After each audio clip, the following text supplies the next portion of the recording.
Today, a one-on-one on stage 19 with an amazing person. This woman was born and raised in abject poverty in rural Virginia. She is the second of 12 that were crowded into a shack without any running water. Her earliest views of the world were pretty hopeless and desperate. But even as a little black girl in Virginia, she knew she had a mission. Her story is one of the most fascinating American success stories that I have heard. Through hard work, she earned degree after degree after degree from Yale, the University of North Carolina, and she elevated herself in the world. She became a professor at Princeton University, Duke, Vanderbilt.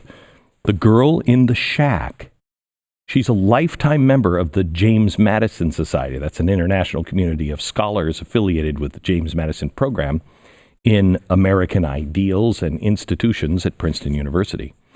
She has won so many different awards and honors and degrees. She's been name dropped by the Supreme Court 2 times, once by Justice Anthony Kennedy and again by Justice Sandra Day O'Connor. She has authored or edited 9 different books. She's always working on something. She's just started a brand new podcast, and she has a new book coming out. Her book, The New White Nationalism, its challenge to integration, was nominated for a Pulitzer Prize. That's cool, but what's really amazing is it came out in the early 2000s, and it pretty much predicted what we're going through now. Our guest, our American success story, is a natural-born rebel and about as American as it gets.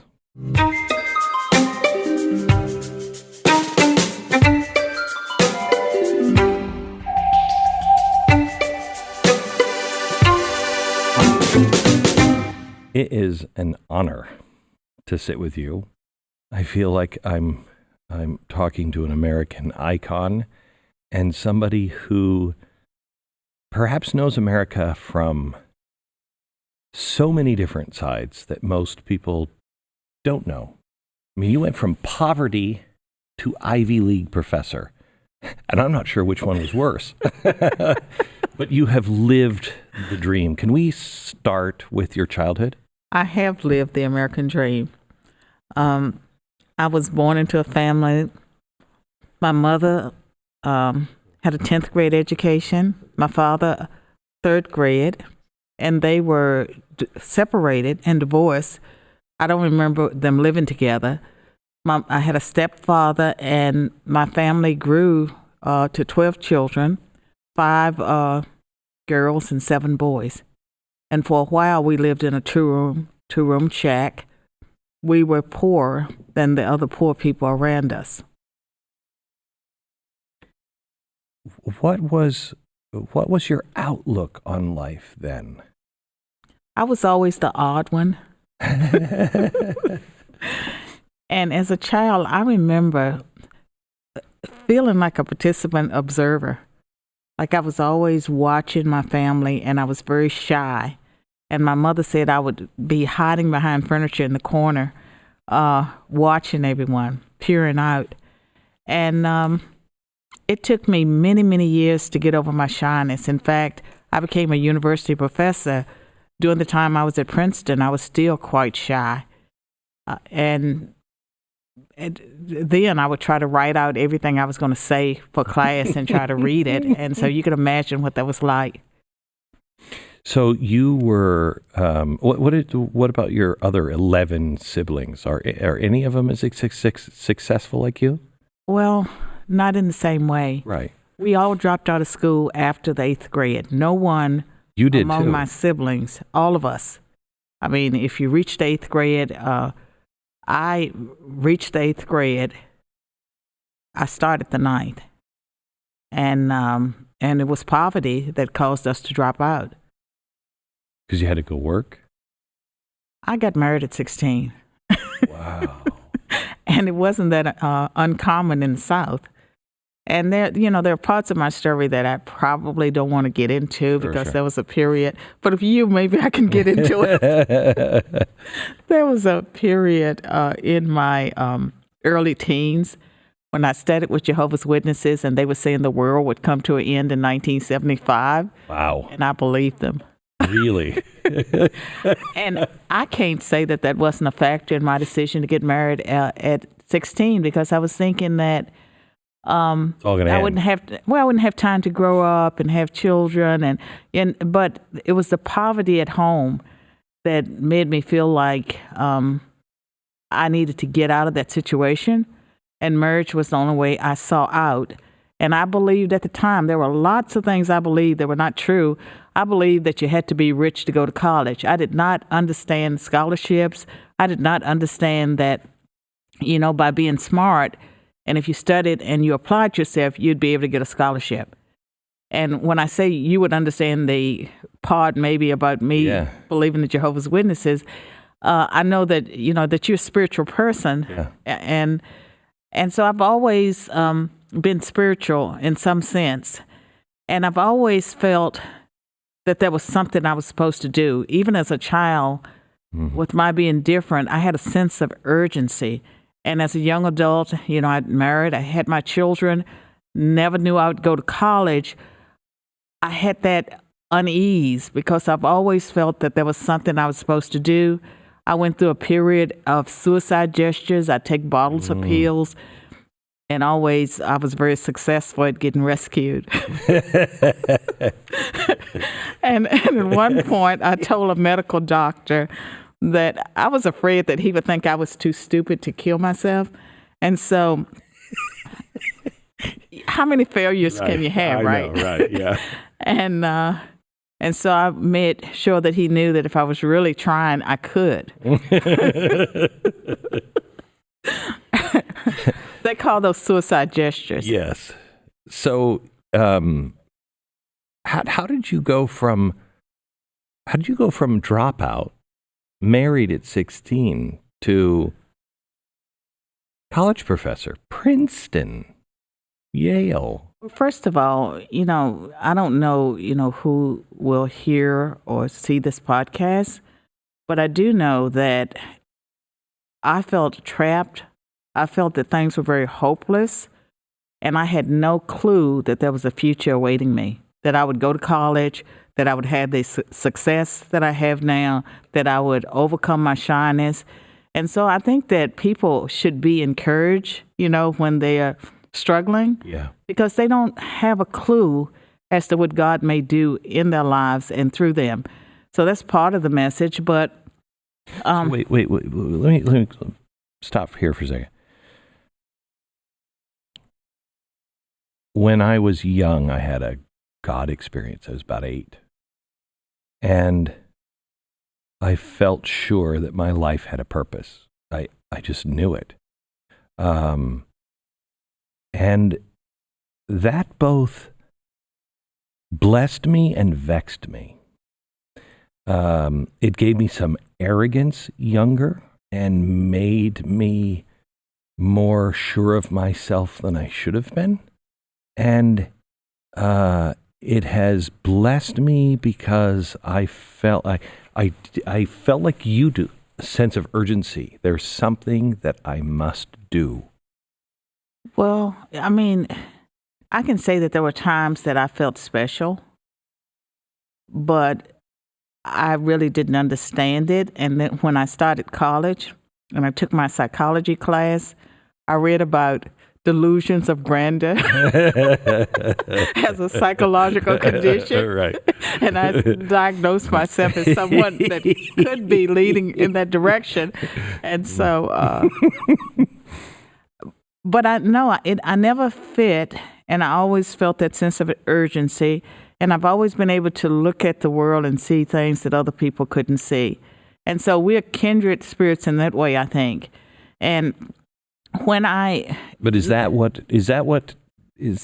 kind of pushed you the extra? No, and I can tell you that I hung out with Jehovah's Witnesses in my teens. Mm-hmm.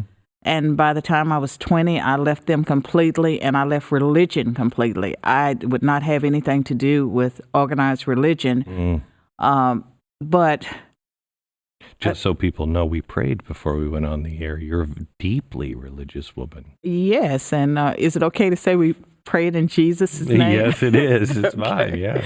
I can tell you that by the time I was in my late teens, early 20s, I was really embarrassed because I did not have a high school diploma. And I didn't even know about the GED program. And back then, when you had a child, you had to put down the highest age the mother completed in school. And I think for the first child, I may have put the 9th or 10th. I was lying. And so for the second child, I probably put the 11th, but I was making up stuff because I was so embarrassed. And around the time I was 19, I saw an article about the high school equivalency program, GED, that I could get a high school equivalency. And when I checked on the program, I learned that in Virginia, you had to wait until your high school class would have graduated or whatever it was. I had to wait until I was 20 or it was probably 20. And I got the high school equivalency, but the turning point in my life, there were two people. One was a medical doctor that I looked up and contacted about 2 years ago. And it turns out that he was 25 and I was, 20 or late teens and 20 when he was my doctor. But, and I was doing the suicide gestures and I had, taken a bottle of pills. And I remember him telling me that I was attractive, that I was intelligent, I could do more of my life. And I was stunned because no one had told me that I was attractive. My siblings call me Fish Eyes and Frankenstein because I have a scar here. Yeah. And so I always had beautiful woman. Well, thank you. But I had that complex because I saw myself through the eyes of my siblings, and they had plenty of names. But that medical doctor, and he was white, he said that to me. And then I remembered that there was a time when I was smart. In school, I was smart. Like we missed lots of days of school. One year, my siblings and I missed 80 of 180 days. And the reason we missed so many days is that we lived out in the country. We did not have snowshoes. We did not have warm coats. And so if the weather was too cold or if it snowed and the snow was deep, we stayed home till the snow melted. Wow. And there were some winters when there was a lot of snow on the ground. But whenever we showed up at school, my older sister and I, we would make A's or B's, and we weren't there. It was like we could just walk in after having missed a lot of school and still do really well. And so I knew I was smart, and that, and I got attention, from the teachers because I was smart. So it was the doctor that told you that you could have better than this. You said there were. He said I was intelligent. I was attractive. I could do more with my life. In 1975, that was the year Jehovah's Witnesses said the world would end, and life as I knew it ended in 1975. Wow. So they were right. My world ended in 1975. At that time, I had 3 children, and I have 2 sons, and I had a daughter. My daughter died of a crib death. I got a high school equivalency. I got my high school equivalency. I took a job outside the home. I filed for divorce, and I left Jehovah's Witnesses. I think I left them the year before, but all of that happened, and so life as I knew it changed. And I was working in a garment factory, and that year, I believe I had 7 jobs. They were hiring that year. Wow. They were dead-end jobs, like selling Avon, working fast food for half a day, working. I worked the longest in the garment factory, but working in a nursing home. And in that nursing home, there was an African orderly from Sierra Leone, and he said, I go to college with a lot of people. They're not as smart as you are. You ought to go to college. And then I checked and learned that I could go to college with a high school equivalency. And I started, I enrolled in Virginia Western Community College. I wanted to do commercial art. I was told to be practical. And so I took business, and I struggled through and got my first degree in business. And to show you the hand of God, I was a work-study student and working 10 hours a week in the library. The regular employees, a lot of times they would not show up, and so there would be a crisis. Who's going to work at night? I would always say yes. And they eventually, not long after I started, created a full-time job for me, 40 hours a week, nights and weekends. And I used that job. I graduated within the 2 years to get my degree in business. And I struggled with math and things that if you don't show up in school, you just can't wing it. Right. Because of the concepts. But I got my 2-year degree. I started applying for jobs in business and was told I needed a 4-year degree. And then I did what any bright person would have done. I got the college catalog of the nearest 4-year school, which was Roanoke College in Salem, Virginia. I went through the catalog looking for all the fields that had the least amount of math.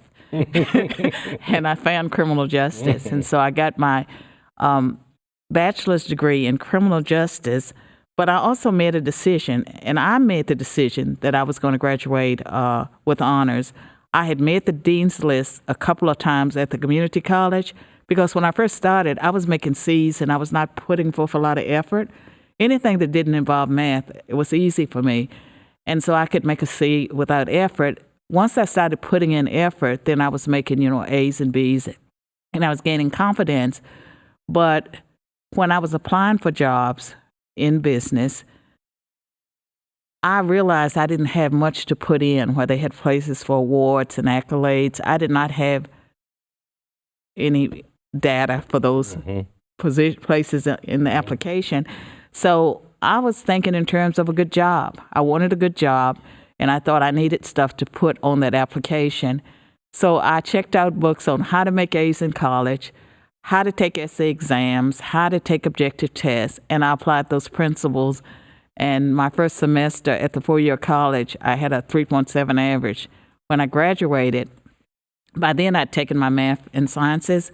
I had a 3.5 over that, and I graduated magna cum laude, working 40 hours a week. Wow. Nights and weekends in the community college library. Wow. And how much debt did you have? When I graduated with my PhD, I had $25,000 worth of debt. And I actually started a scholarship at Roanoke College where I got my bachelor's degree. And it's called the Constance J. Hamler Scholarship. And Constance J. Hamler was one of my teachers at the community college. She was Black, and she was married to one of the town morticians, the best Black mortician. So she was the wealthiest person I knew, right? And she passed away. She died of cancer, and so the scholarship is named after her. But when I started Roanoke College, I had hoped to get an academic scholarship. And this was the early 80s, 1980, and affirmative action had teeth then. I mean, at least I thought it did. And so I thought, by being a high-achieving Black student that I could get an academic scholarship. And I remember talking with the financial aid office before I started because I didn't want to keep borrowing money. I was working full-time, so I was not poor. They gave me some scholarship help, but it was not enough. I had to borrow part of the money. So as I remember the conversation, the financial aid officer told me that if I had a certain GPA that I could get a scholarship. Well, then I had a 3.7 after the first semester, so I showed up, asking for a scholarship, and I was told that the money was gone. And then the next year I showed up, and I can't remember what I was told, but finally someone said, no Blacks have ever contributed money to Roanoke College, and some of the money has restrictions. And at that point I said, wow. Well, I mean, this is, Yeah. they were just being honest. And at that time, there was probably 20 blacks, and most of them were on the basketball team or on sports team. At that time, I said to myself, someday I'm going to start a scholarship at Roanoke College. But I was thinking down the road, someday I would have money. I was going to start this scholarship. Well, in the middle of the night, it occurred to me how I could do it. And so I thought about Constance Hamler and starting a scholarship in her honor. And I researched it. I was working at the library, how to do a proposal. So I did a proposal to start the scholarship. I went to her widower, and he was excited about it. Then I went to the president of Roanoke College and told him that I'd spoken with Mr. Hamler. Mr. Hamler would like to have a scholarship at Roanoke College in honor of his deceased wife. And the president, Norm Fentel, says, I know the Fentels. I love the Fentels. That's a brilliant idea. He called in his development people and he said, I like this idea, make it happen. They were quite upset because they had a capital campaign and they did not think that they would be able to raise much money for the scholarship, and that was a distraction. I believe we raised maybe $100. I don't know if we raised $100,000 the first month, but all I know is the scholarship is endowed. The last time I checked, it had over $500,000 in the endowment, and it supports 7 or 8 black minority students because it's open to all minority students a year. They get $2,000 or $3,000. It was meant to be an academic scholarship, and that was my whole purpose, was to have an academic scholarship for minorities.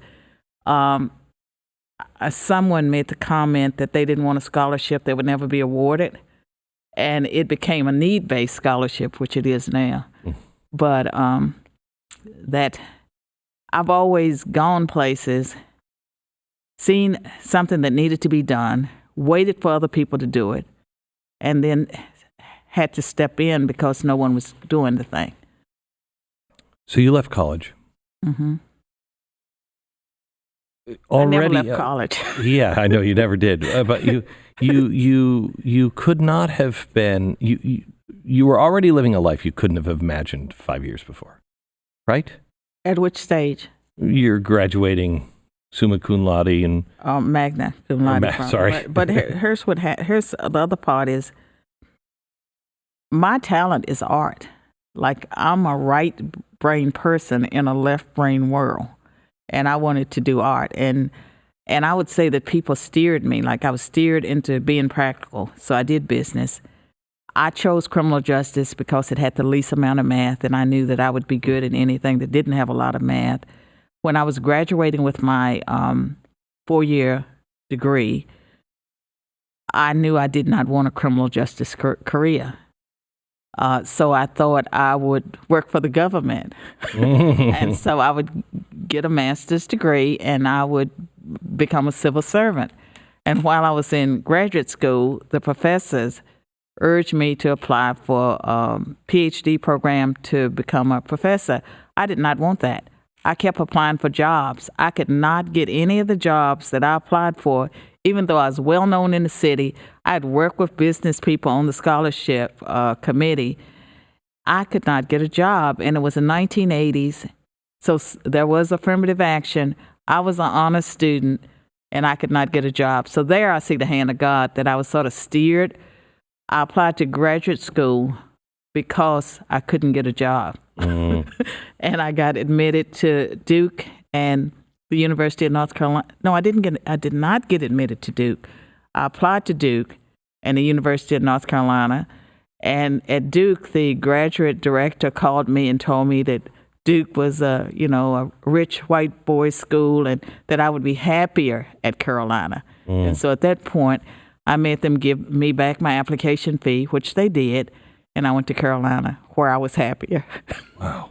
So why is it, Carol, that, and we'll continue with the story here in a second, but why is it that you have come from real poverty, real struggle, doors shut in your face, you're happy? Why are so many people not willing to look at your story and say, I think I can do that too. Why are so many people of all races so miserable about, I can't make it in this? The world's against me. Stories like mine don't get told often enough to the people that need to hear it.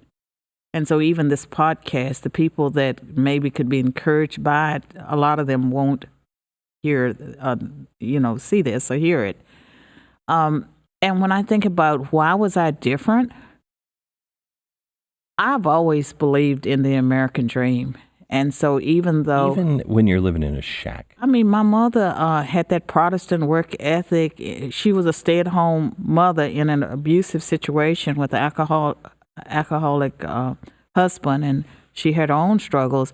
But she would not sign us up for free books or for free lunches because that was like welfare. She would not take it then. She would take it later. I mean, a few years later, she moved to the city and she would take it. But at that particular time, we were not taking welfare. So it meant when I was going to school, I would have to do my lessons before I left school because I didn't have the books. Mm-hmm. So I think that America is and has always been a land of tremendous opportunity. And what makes me different from a lot of the young people that I see, and maybe some of the older people, is that I lived, I guess, so isolated that I didn't get all those messages that the world was stacked against me because of my color or because of my race or because of my poverty. I always believed that if I worked hard enough, I could be successful. And when I started Roanoke College, my advisor, his name is Dr. Charles Hill, was a conservative. And the black students met me. They immediately gave me the list of all the racist professors not to take. Dr. Hill was on the list of professors not to take because they were racist. But I've always done the opposite of what everyone else did. And so my attitude was, yeah, I'll show him. Mm-hmm. So I signed up for his class, made a B+ in the first class. He told me I almost made an A. Internally, I thought, yeah, he just didn't want to give me an A the first time. Mm-hmm. I took several classes with him, and he was conservative. So I read Thomas Sowell, Mm-hmm. Glenn Lowry, Edward Banfield, Milton Friedman. Just I was exposed to conservative thought. Mm-hmm. And I don't know if I would have been Marxist had I been exposed to Marxist thought. But it turned out I ended up with a professor that was conservative. And I remember him telling me at some point, he said, you're a Republican, don't you? And, like, no. It took me 40 years later to become one. But I think that it mattered, that to be exposed to the ideas that I was exposed to. But I had something going in because I had that attitude is whatever someone told me I couldn't do, I was going to show them I could. Mm-hmm. And today, I wish I was more like that person that I was when I was younger, because now I can see all the obstacles. First of all, let me just say this, and I hope you take this in the spirit that it's intended, and I think you will. I put you in the category of Thomas Sowell. I think you are one of the true remarkable intellectual leaders of our time. You were just, I hope you take that in the right way. That I thought you were going to tell me I was a credit to my race. No. I'm joking. You're a fine black person.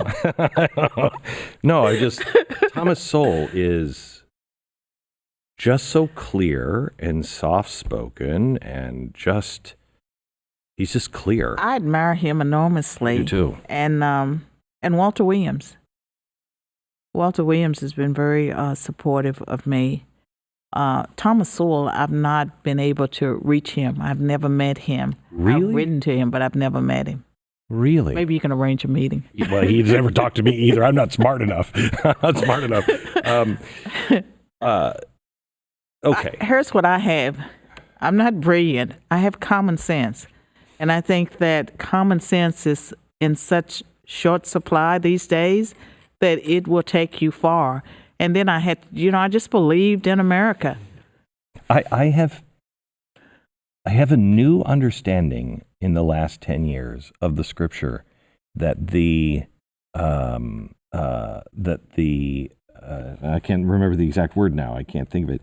But basically that the foolish will confound the wise. Because they think they're wise. Yeah. It's the common sense. It's the ones that everyone is saying, well, you're an idiot. Right now, the ones who are wise, they're just off the farm. They really are. They're crazy. Right. And it is the people that they mark as foolish that are the ones going, it can't be just me, right? Well, I mean, the scripture, I think that I should be able to quote the scripture. I know. I'm ashamed of myself, too. We need a Bible in here. I think it's 1 Corinthians 26 through 29. It's like one of the scriptures I got, the Lord gave me after I had my conversion experience. And it has to do with, God taking the lowly things to confound the wise, the weak things to confound the mighty, the things that are despised. And so that, no one would glory in who they are. I should be able to paraphrase that better too. But, Corinthians talks a lot about the foolishness of the wise. And they are foolish. I mean, this whole thing about the bathrooms, and we don't all of a sudden, science doesn't matter. There's just so many things that are true that all of a sudden, that with your mind can go so far out there that you can't recognize truth, even when it's right in front of you, even the truth of who you are. When did we? Because we crossed a bridge. We crossed the Rubicon. At some point, we crossed that bridge and burned it behind us, it seems. At what point did you say, it's official? We have entered the postmodern world. We've entered a world where science doesn't matter anymore. I think when they started all the, to me, nonsense about gender pronouns. Mm-hmm.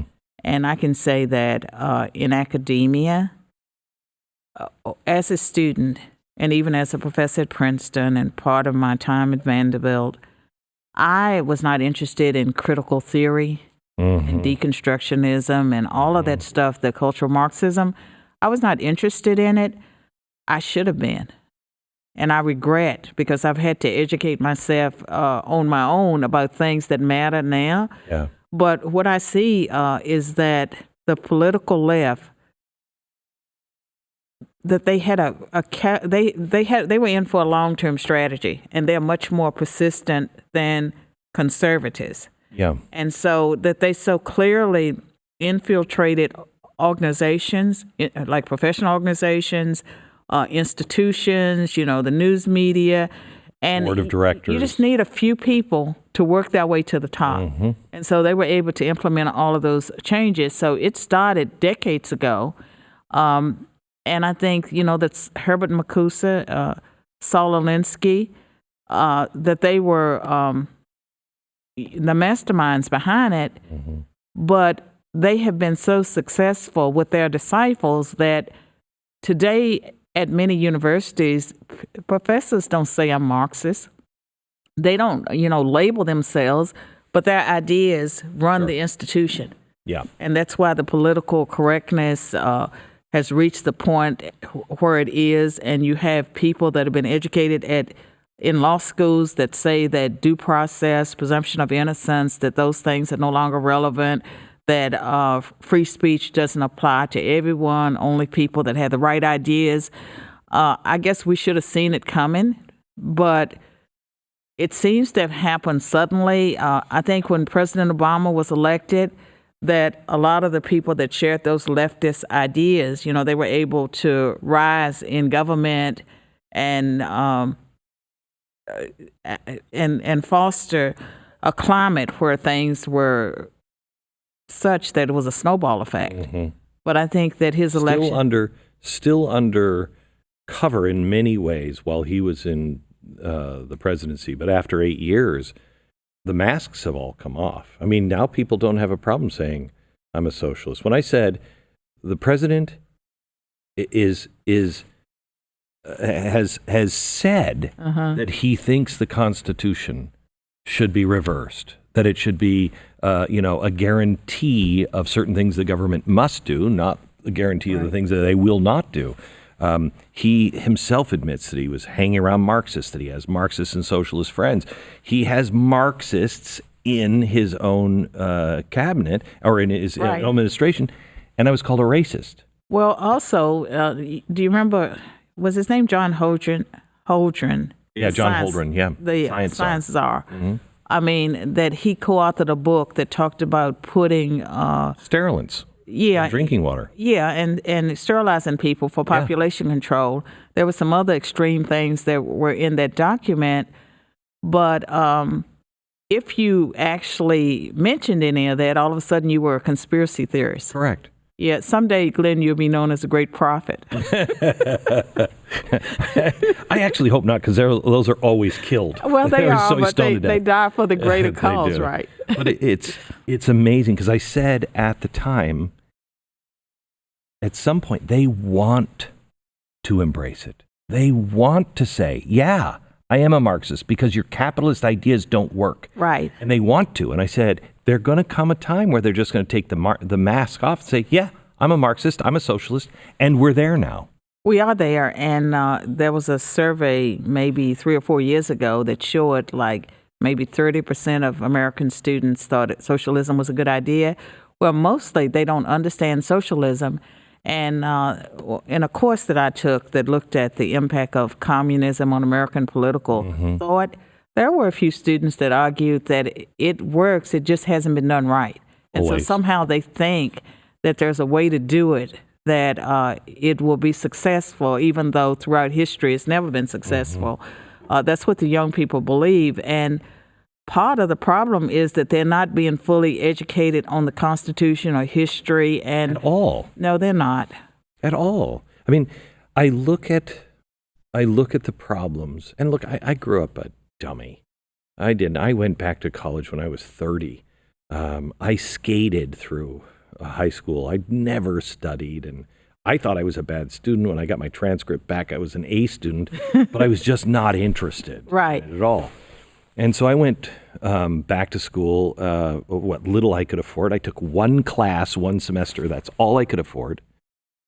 The professor, Wayne Meeks at Yale University, said to me, he asked me out for lunch because I was arguing with him because I wanted to know why he was telling me not to read the things I was reading. He said, read these things. And I'm so much like you. What were you reading? I was reading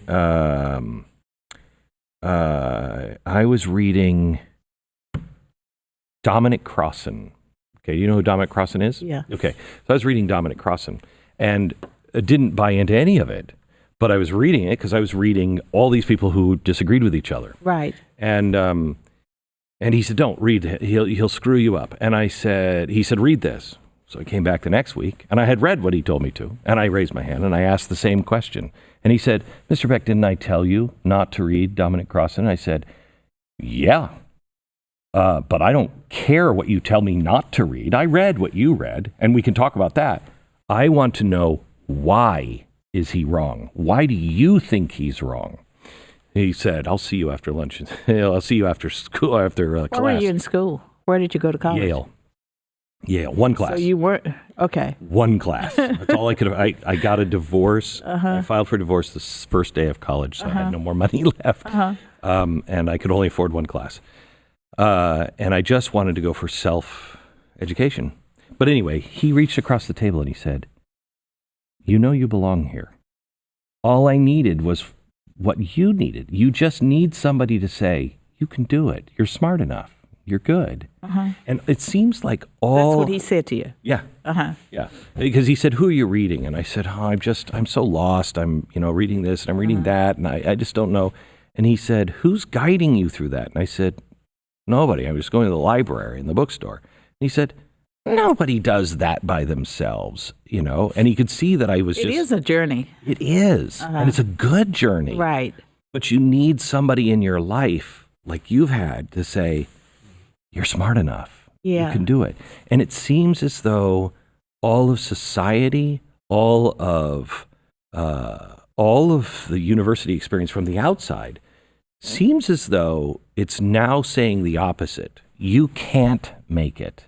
You can't get past these hurdles. No, it's telling that to certain groups of people, and what it's doing to people that are, the ones they're training to be the future leaders, is that they're bringing them in and telling them what to think.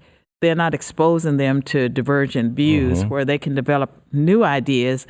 They come in and the university is trying to impose a preset group of ideas. I have never seen, you said to me 20 years ago, they'll burn books in your lifetime here in America. I would have said you were nuts. Or pull down monuments. Yeah. You're nuts. We're there now. To somebody who says freedom of speech, yeah, but there's a lot of dangerous speech out there. I defend free speech. I do too. I read everything and I will decide. And I like to read both sides. If I'm convinced of something, I want to read the other side. Explain why it's not just freedom of speech, it's freedom of thought, it's freedom of questioning. Why is that important? Well, why is freedom of thought and freedom of questioning important? I just think that for a person to be able to develop critical thought and to come up with new ideas and inventions, you have to be exposed to ideas.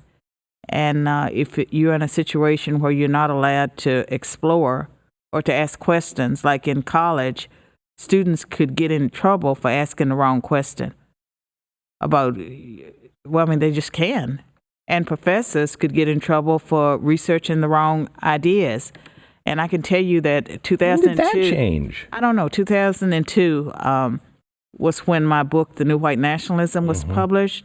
And to get data for that book that I started in the late 1980s while I was at Princeton, during the time I was getting ready to leave, I commissioned interviews of white leaders that were on the extreme to less extreme, but they were, I was interested in white nationalism, white supremacy. But I commissioned those interviews because I wanted to know how people developed the kinds of thoughts they did. So I had a white interviewer interview people about their childhood, and two of my interviewees were Jewish people with PhDs, and then there was Jared Taylor, who graduated from Yale University and has a degree from the London School of Economics, and these were very articulate people that were not like, the neo-Nazis and the white supremacists. And, out of that study, that's why I called it the New White Nationalism. I saw the rise of the alt-right. I was criticized and condemned for having them interviewed and not attacking them. Like, my interviewer asked them questions and we just recorded what they said. We didn't attack them and argue with them and try to change their minds. I wanted to know how they became who they are. Isn't this what they were saying? You were giving a forum to people that didn't deserve to be heard. This is the same thing that the FBI, you probably know this better than I do, that when they started psychological profiles, people said, you don't talk to these mass killers. And they said, we have to talk to these mass killers. We're not excusing them. We have to know what they're thinking because we'd never seen that before. And so we went in, researchers went in and talked to them. And there was this big debate. We know how to put together psychological profiles because of that. Right. If we don't talk to people and stop shutting them up, you're never going to learn what the well of the poison is. Well, I can tell you that part of the conclusion of my book was that white identity and white interests, I have a paragraph in the concluding chapter, would be the next phase of identity politics in America. And it had to do with the grievance that the intellectuals felt that white people were being discriminated against, and that that was against the Constitution and the Civil Rights Act, that Jared Taylor argues that white people need leaders like blacks and Hispanics to speak for their interests. And with the Jewish interviewees, they were pretty upset about affirmative action. One of them has a PhD, from Princeton, and he could not get a decent job. And so as white men that were intellectuals, they had grievances over affirmative action. And in that book, I identified some policy issues. Immigration was one.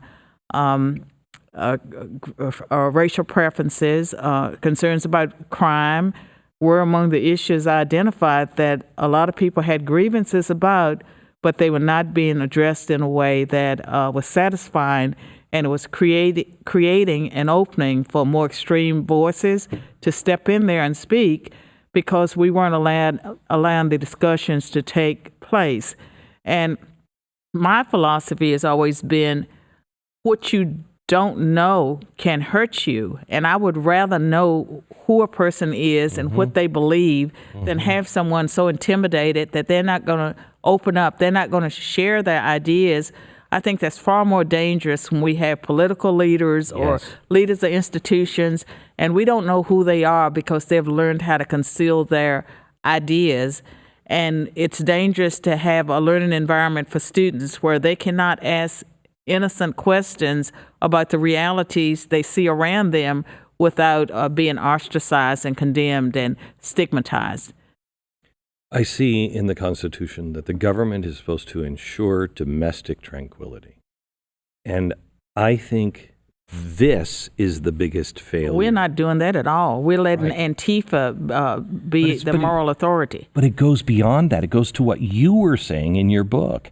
We're not addressing issues. Back in 2002, I probably would have read your book. I didn't read it back at the time.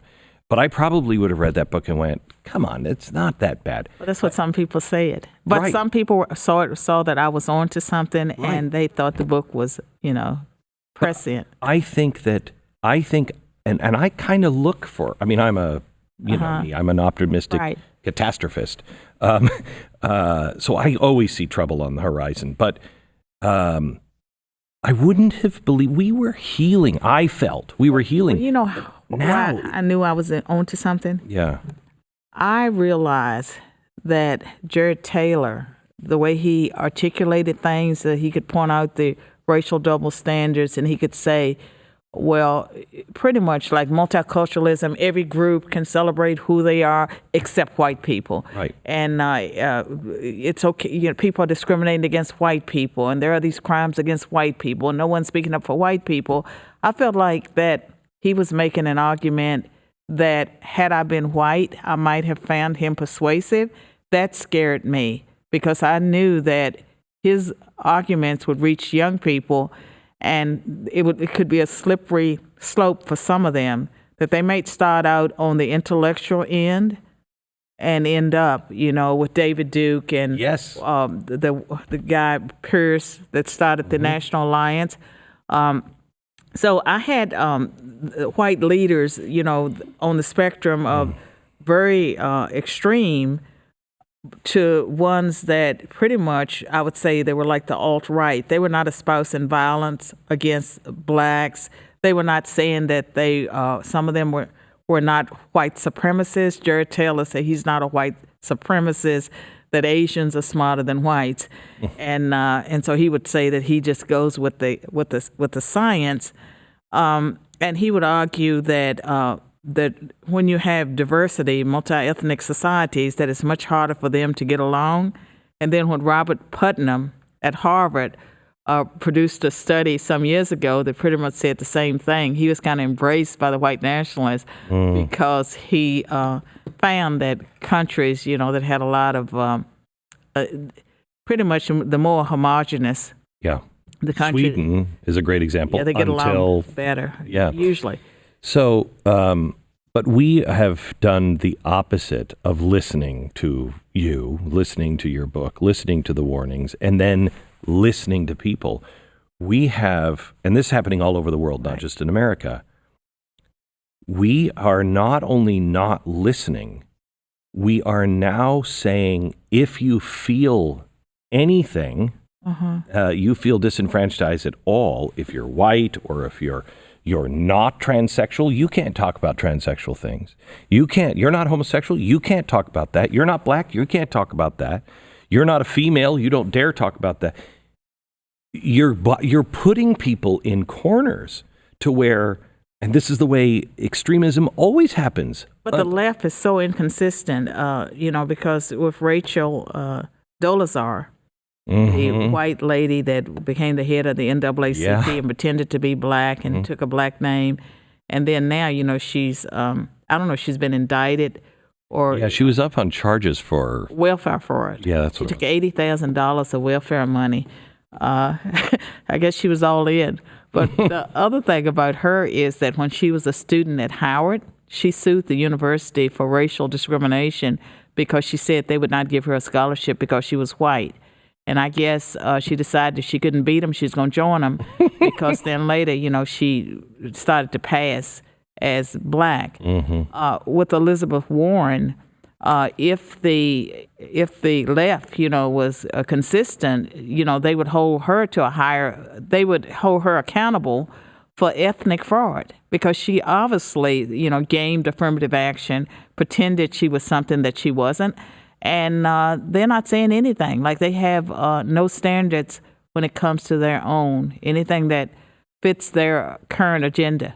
Well, you look at the government shutdown over the border, and at the same time, Governor Cuomo of New York is saying, I won't sign the budget for the state of New York until everyone has full, unfettered access to abortions up to the point of birth.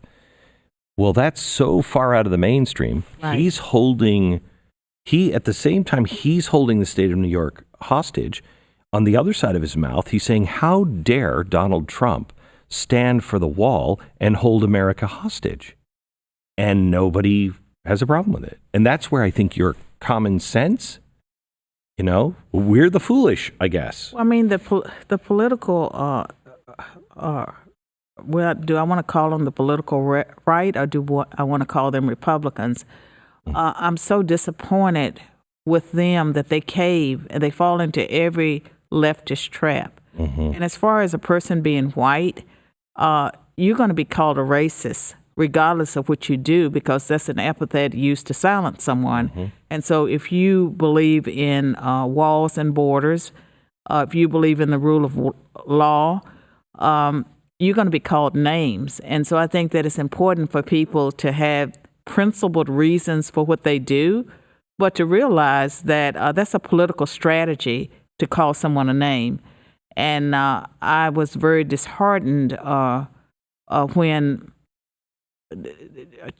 McCarthy went along with stripping Representative King of his committee assignments because of an allegation that he had said something supportive of white supremacy and white nationalism without their actually looking at what he said and the fact that he gave a 56-minute interview, with the New York Times. They took one sentence out of that interview where he was talking about Western civilization and its merits and used that to paint him as a white supremacist. I believe that if they had just waited overnight for him to get a statement out, then it would have blown over. We are in such a bad place, though. The day that really happened, I said to my staff, I know Steve King. And we're not buddies. I don't call him up all the time, but I know him. And I've had conversations with him. Right. And I've never seen anything like that.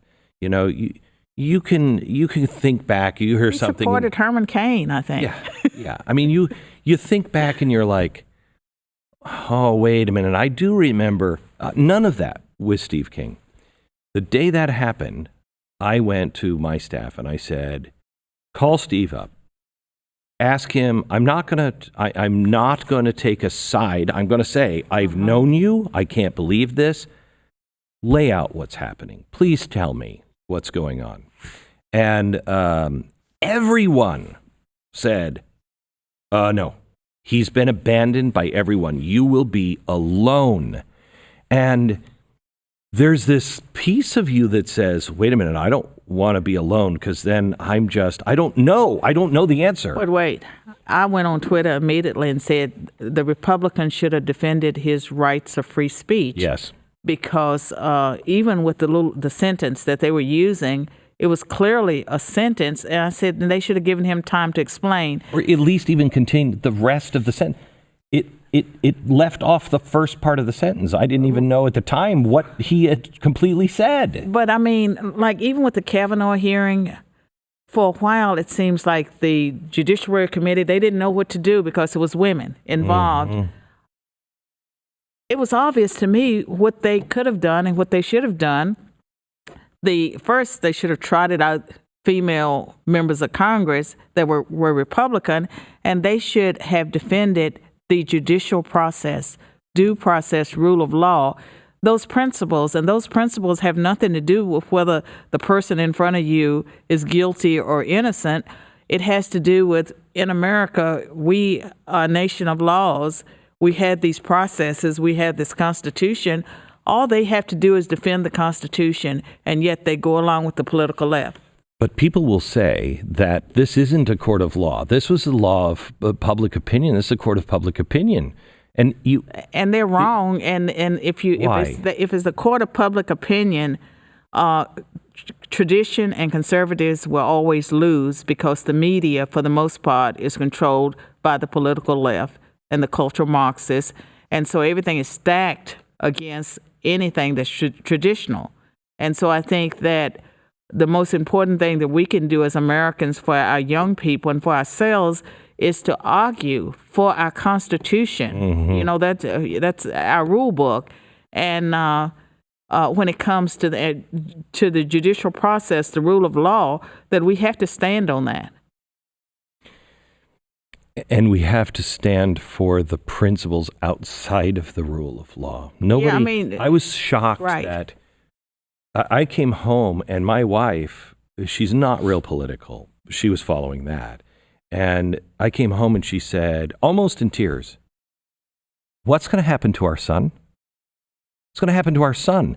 You don't think that in 20 years he's going to say something stupid? He's going to do something stupid on Facebook, and that one thing taken out of context and no chance of defending yourself on it? Well, what's going to happen to people? With the Republicans, with the Roy Moore accusations, again, like, I don't care what people say about me because once, you're over 60, it is what it is. Yeah. But I defended Roy Moore. I defended his right to due process and the presumption of innocence.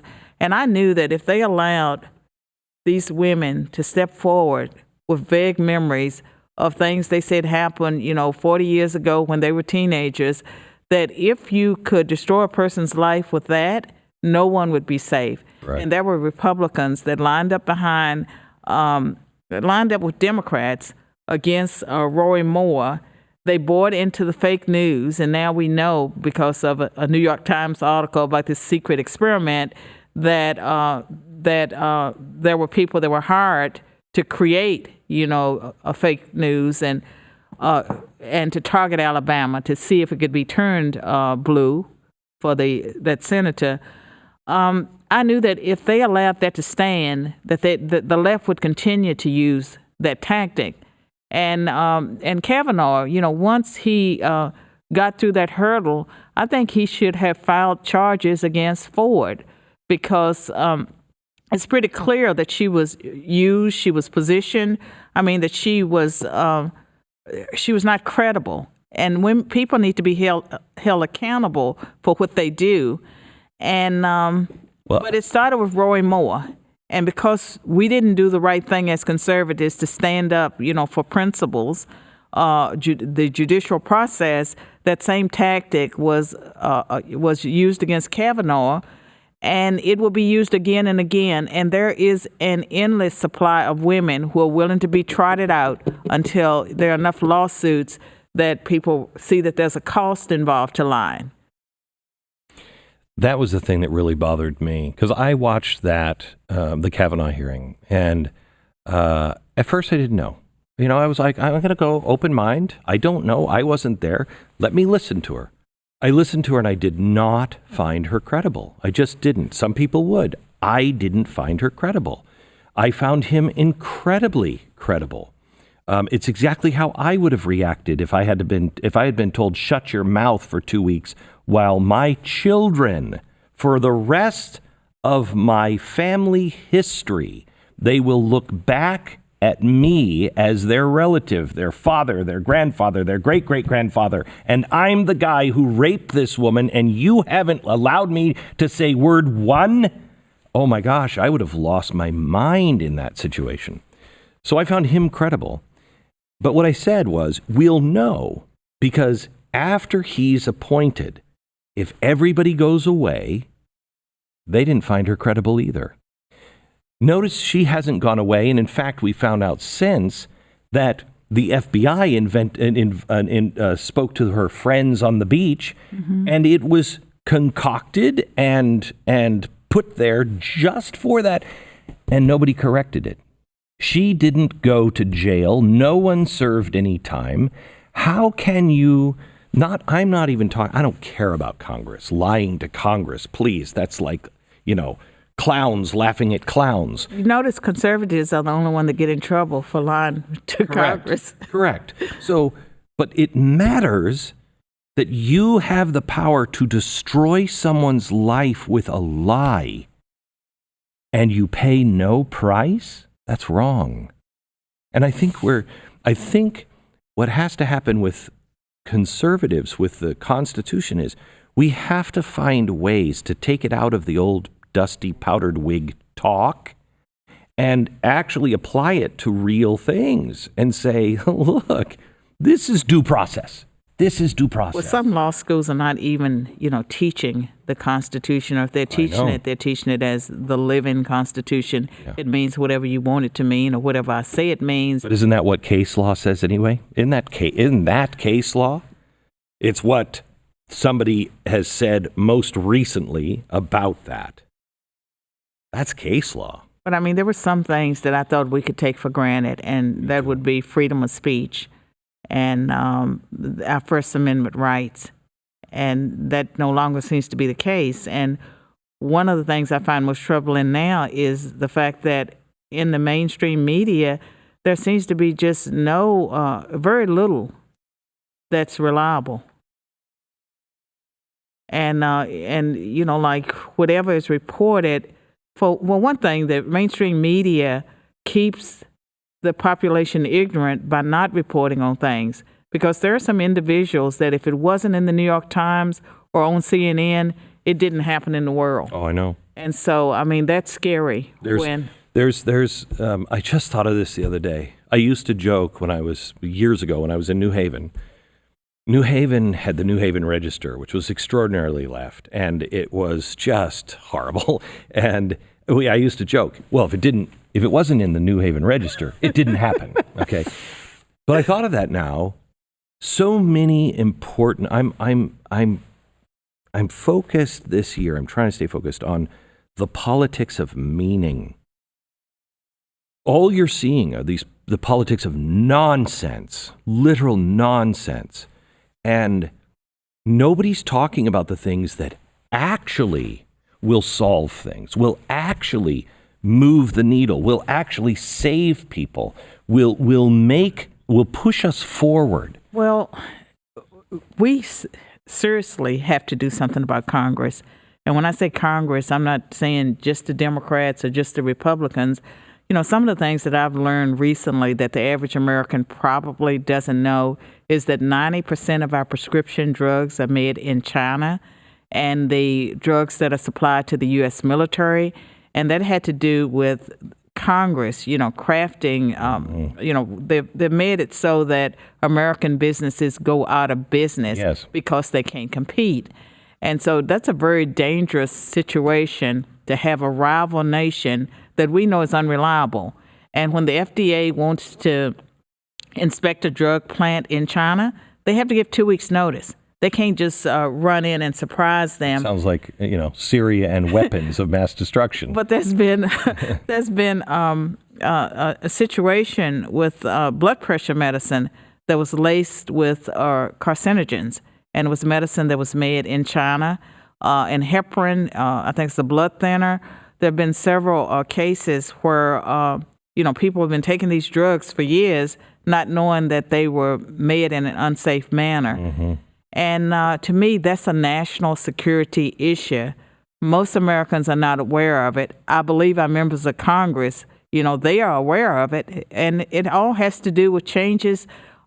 They set the stage for that in 1987 when they were reforming the Medicare Act. And they put in a safe harbor that ended up exempting certain group purchasing organizations. And then now they have pharmacy benefit managers. And the big drug companies in the U.S., there are a lot of drugs that they're not making anymore. Those drugs are being made overseas, and that's a danger to the American population. And we have Congress to blame. Ted Cruz is pushing a constitutional amendment for term limits, and people are scoffing at it and saying, "Oh, they'll never pass term limits." Well, Congress wouldn't, but there are other ways. I wonder.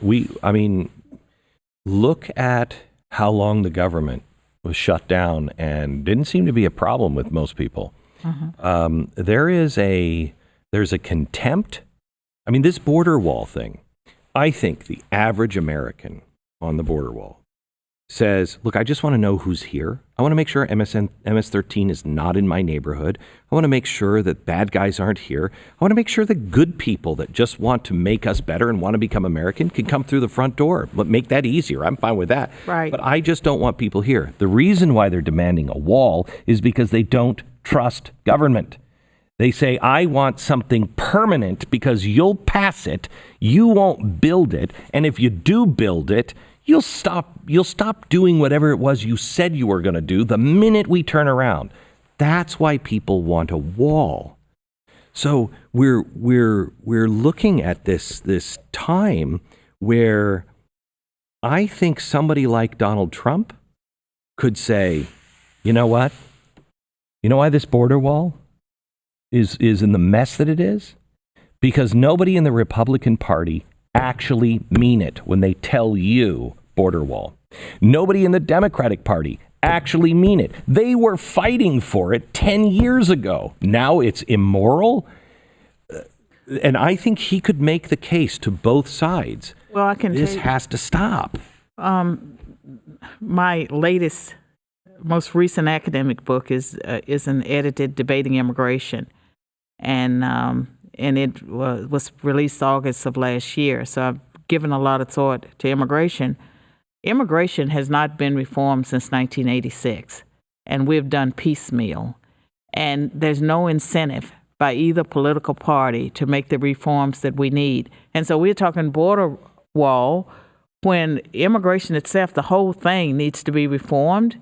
Mm-hmm. And the wall, I believe, is needed because, there's another caravan coming from Honduras on its way to the U.S. And, they do get across the fence.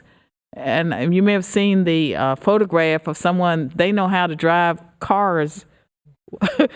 They have tracks where they can drive a car over the fence, which means we need to make our fences better. But we definitely need something so that you just can't have thousands of people that just walk across the border or rush the border, or they are in one group, whereas you're focused on the 2,000 when the 200 are a mile down walking across the border. Mm-hmm. So I think the border wall, all of our attention is on that when it should be on comprehensive immigration reform. And by comprehensive, I don't mean, amnesty as a code word. I mean comprehensive in that you look at the whole picture, legal as well as illegal immigration. And it is impacting American citizens in adverse ways. And the ones that are coming here are being released in Texas and cities. They have to be housed somewhere. That's housing that American citizens are not going to get because they tend to in some cases, have more benefits, able to get more benefits from certain parts than American citizens that are struggling.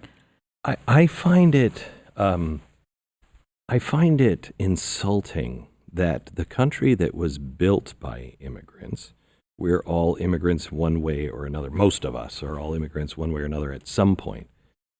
We saw the racism against the Chinese, against the blacks, against the Irish, white, black, didn't matter. If you were different, you were bad. Right. But we saw the America that it built, and it built a country because those people came here wanting a promise. To be Americans. To be Americans. I don't know, and I'm sure there are tons of them. I shouldn't say tons. Maybe 5% of the American population is somebody who says, I don't want any of these foreigners here. Maybe there are. Maybe it's 10%. I don't know. But 90% aren't like that. Right. If you come here and say, I can make you better. It's to accuse conservatives or to accuse people who say, look, I need people to watch this border because there's bad things happening. Right. To say that they are racist somehow or xenophobic when you're talking to a group of people who say books and people are the same. I want diversity. I want a diversity of ideas. That's more important than skin color. I know. I want people coming in. Right. It makes us better. I know, but as long as epithets can be used to intimidate people and silence them, then they'll be hurled. And I think that in some cases, the reaction should be to embrace the epithet, just laugh at it, and keep going with the conversation. I thought I saw somebody. I won't address who the two candidates are, but I saw somebody, and they had such a natural sense of humor. They were just natural, and a really natural, almost infectious laugh.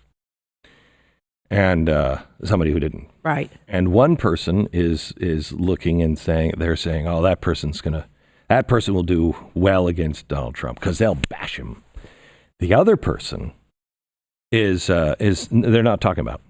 And I thought, if the other person runs against Donald Trump and Donald Trump does what Donald Trump does, and he makes up a name for everybody and everything else, if they are honest, if it's their personality, you are a kind, gentle, thoughtful woman. There's no way you can't see that in you. If this is the kind of person they are, and they laugh and go, yeah, that's me, it could diffuse it, and that could win. That is a problem, that we're all taking things so seriously, and we're getting so mad. And stop calling me that. It doesn't matter what they say. Doesn't matter, does it? Not to me. Right. Not to me. I refuse to be silenced because America means a lot to me. And I think about my children, my grandchildren. And when I say my children, I'm not thinking just about my biological children. I'm thinking about all of those thousands of students that I've taught over the years. And it troubles me what I see taking place. And it troubles me when I see racism against white people. The argument is that, that white people can't be victims of racism because racism only applies to people that don't have power and all whites have privilege. Well, that is really, I'll say hogwash because I don't want to say the other word. I think that we need to stand for principles, and if the principle is non-discrimination on the basis of race, gender, national origin, then it includes everybody. Non-discrimination has to be against every group, and so it can't be one group that is safe to discriminate against, that they have less rights. I think that isn't this what King really was talking about? I think so. And we have lost his message. He's out of vogue nowadays, and people would prefer to embrace other leaders that are more divisive. And if we don't start to turn things around in America, I think that we will see our nation fall, and maybe in our lifetimes.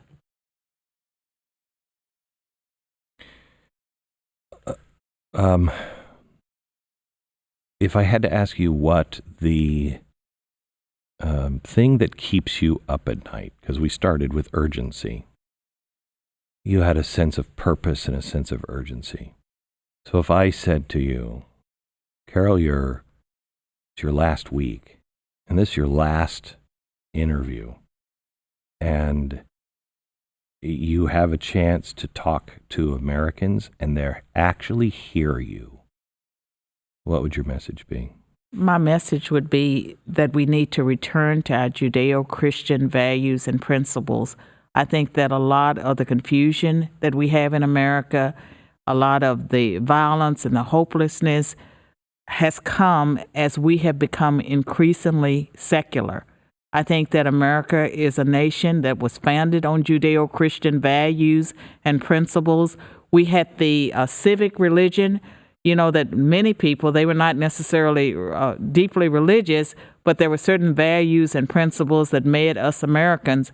We've lost that. And if we don't regain our footing, spiritually, and which ties into truth and knowledge, then I think we're doomed. So let me just push back. Let me play devil's advocate. All right. Play the average person that hears that, and they're like, oh, geez. Well, those Judeo-Christian values. They don't know created slavery. Those Judeo-Christian values were on display with fire hoses and dogs. Those Judeo-Christian values have slaughtered people all over the world. I would say that is, again, I can't find the word, a ladylike word to say what my reaction would normally be.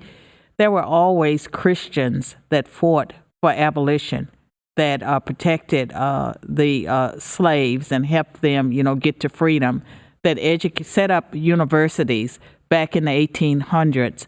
And if you look at all the billions of dollars, the philanthropy that has come from white people throughout the ages. Specifically Americans, I think. No, I'm talking about Americans. About Americans. There have been universities going back to the 1800s that were educating blacks.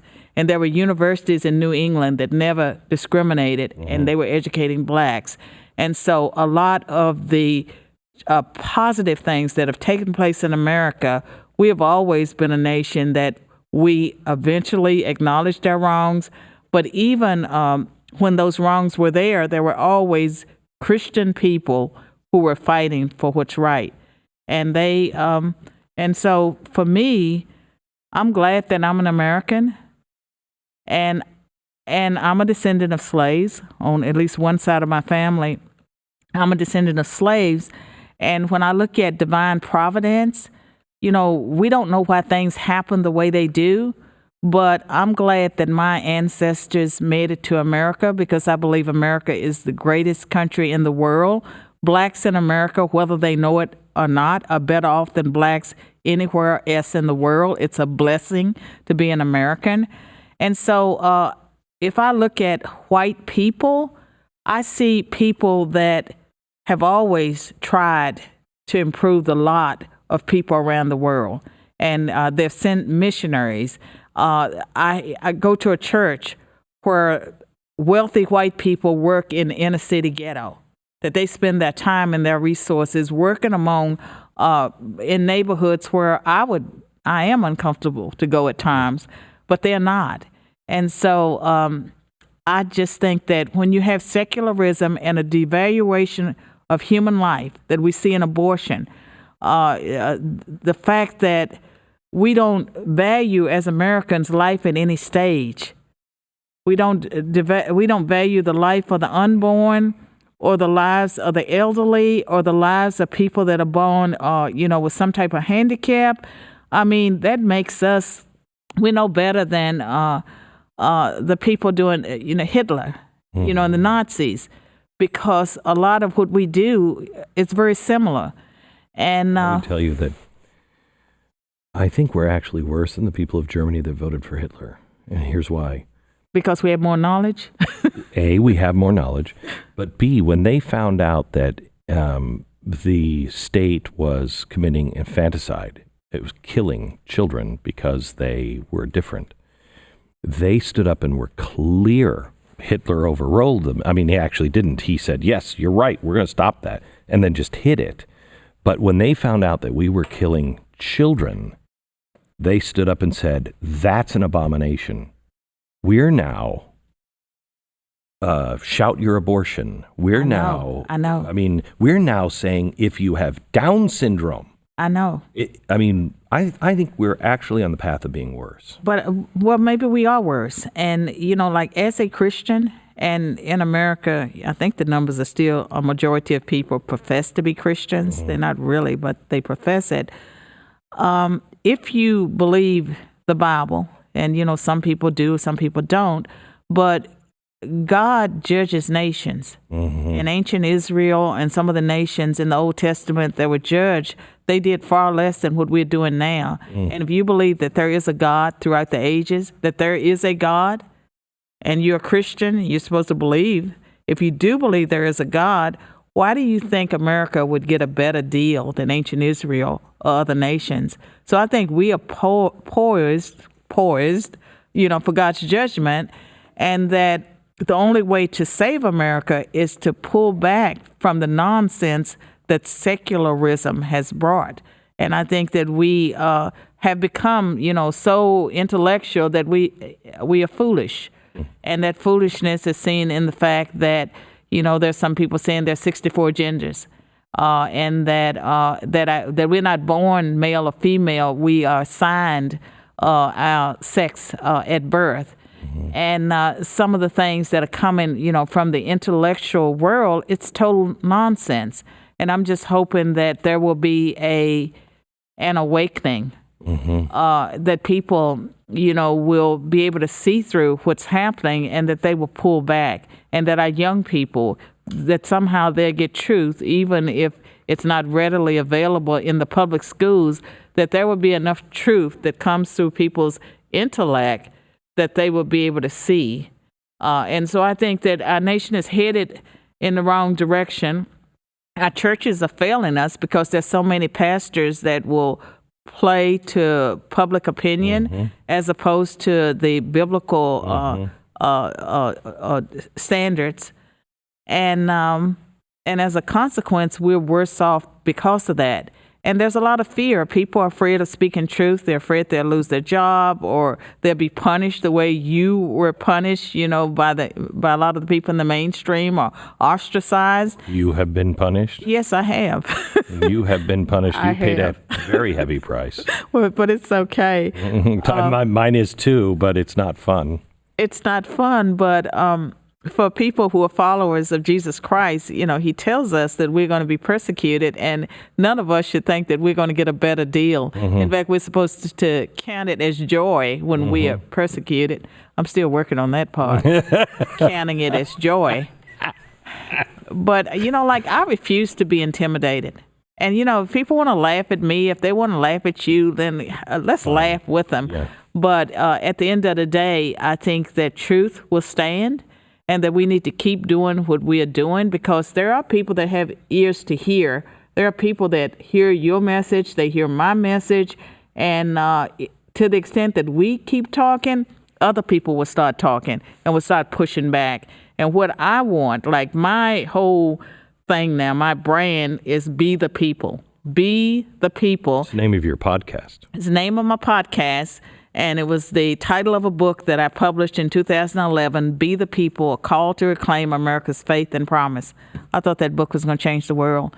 It was published in 2011, and it was supposed to awaken the American public, and they were supposed to do something different than elect Barack Obama to his second term. It didn't work out that way. Yeah. But it's all about awakening the we the people, mentioned in the preamble of the Constitution, to awaken us, because we are responsible for everything around us. In America, we elect the politicians. All of those policies, including abortion, they enact on our behalf. And so if we don't want to pay for it, then we need to stop electing politicians that have allowed or putting in place policies that run counter to our core values and principles. You said a couple of times now that You just think that maybe people intellect, or I used to believe the first line, first paragraph, we hold these truths to be self-evident. I don't think there is anything as self-evident truth. I can go to China and I can talk to the people in the rice paddies who have been oppressed for generations and say, hey, by the way, should you have the right to life, liberty, pursuit of happiness? And I think a lot of them would say no, because they've never experienced It's culturally dependent in some ways. And so my message is for America.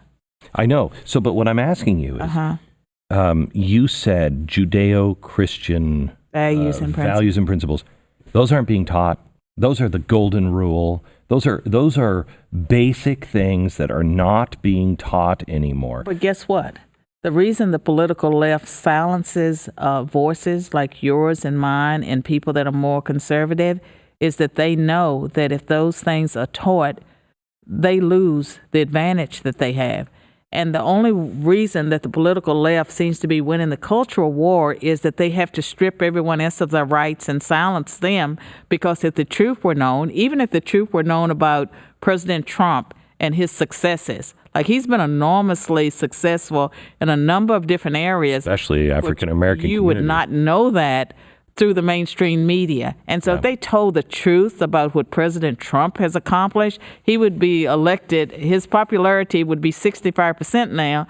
And he got half the coverage that Obama got. I know. On the bad things that Obama did, he would be wildly. Well, the thing about it is the left's ability to maintain power depends on keeping the population ignorant. Yeah. And it's up to us to, educate as many people as we can to counter that. But if people ever start thinking, if there's ever an awakening in America where people, the scales fall off their eyes, they're able to see, then it's over for the political left and its radical agenda. I think it's over for most politicians. It's not a Democrat-Republican thing. It's like the elites of both political parties get together and they decide what they want, and they are working against the American people. Carol, I don't know why we haven't spent more time together. I've so enjoyed this. Well, thank you. I've enjoyed it too. We could talk all day. I know. You'll have to come back. Thank you.